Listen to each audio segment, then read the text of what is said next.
Welcome back, everyone. Today we're going to be talking about actor George Reeves. He was born January 5th, 1914 as George Kiefer Brewer and died on June 16th, 1959. His death remains controversial, and it was ruled a suicide, but is believed by some to be either murder or an accidental shooting.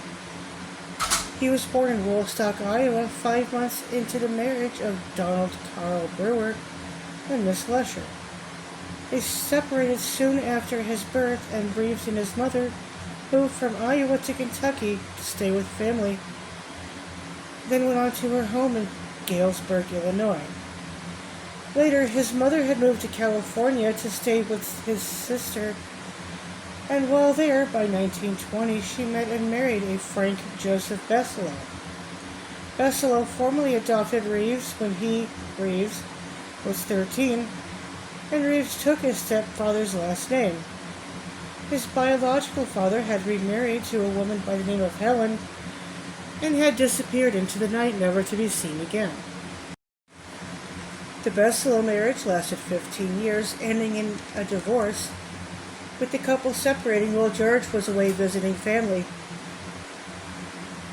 When George returned, his mother told him that his stepfather had committed suicide, but according to biographer Jim Beaver, Reeves didn't know for several more years that Besselow was still alive.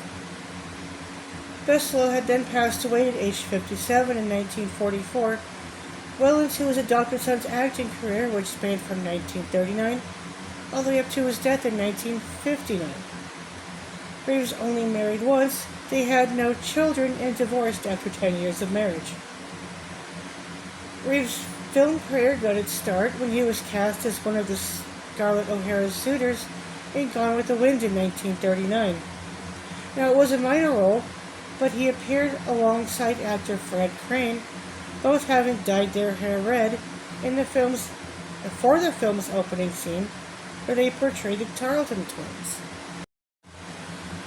After his role in Gone with the Wind, he returned to the Pasadena Playhouse, where he got the lead in the play Poncho, which led to him then getting contracted by Warner Brothers and his name getting professionally changed to George Reeves. And on to his death. It's listed that he died from a gunshot wound to the head on June 16, 1959, between the hours of 1:30 and 2 a.m. in the upstairs bedroom of his Benedict Canyon home.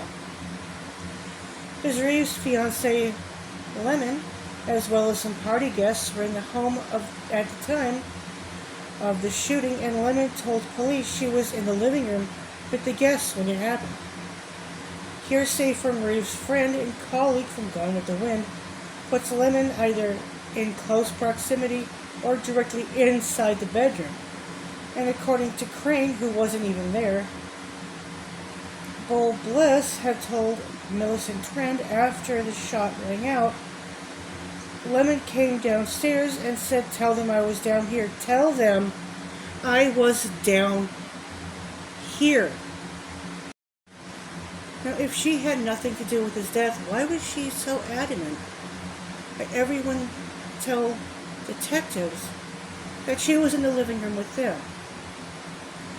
Other questionable physical findings were reported, such as no prints found on the gun, no residue on Reeves' hands, and according to some sources, it may have not been looked for since testing wasn't routine in 1959.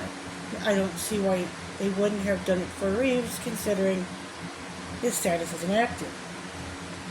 Also, the bullet that killed him was retrieved from the ceiling, as well as a spent shell casing that was removed or recovered from underneath Reeves' body.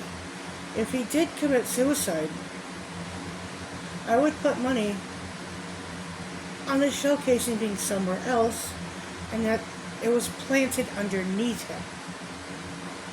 Now, 2 more rounds were discovered embedded in the bedroom floor, and that all 3 rounds were discharged from the weapon found at Reeves' feet, although witnesses stated that they only heard 1 shot fired. There was no sign of forced entry or a second person even in the room. but that doesn't mean there wasn't a second person in there. Now, despite so many unanswered questions, based on the evidence found at the scene and witness testimony as well as the autopsy report, his death was ruled a suicide.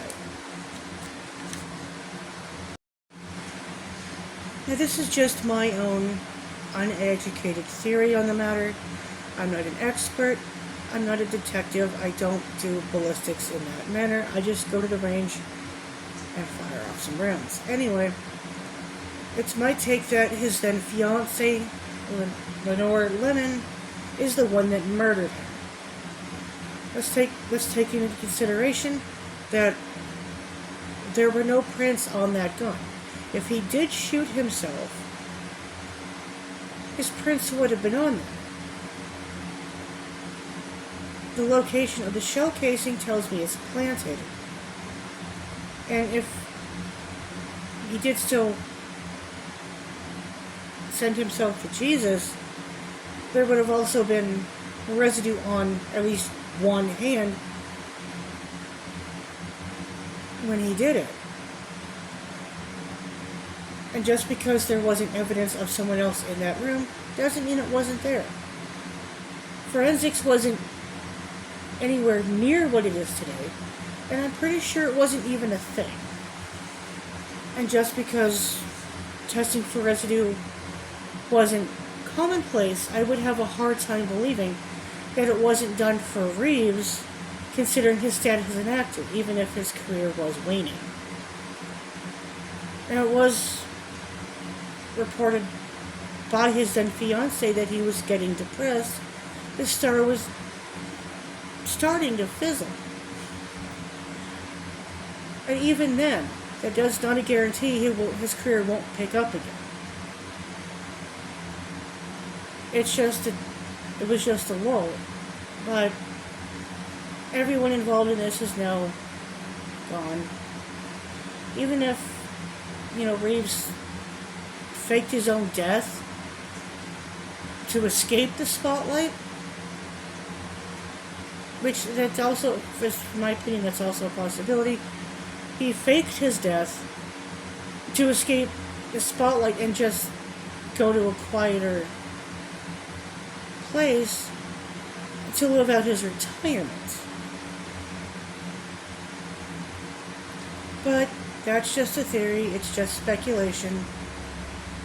And I kind of wonder if he has any family out there that would be able to throw more insight into this case that even knows about it.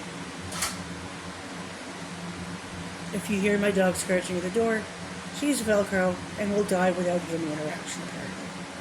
It's really clingy, loves people, and God forbid she's outside for like fucking 10 minutes. Sorry. It's like part of me hopes this video finds any family he has out there, like siblings or whatnot. Anyway, I love you guys. I'll see you in the next one.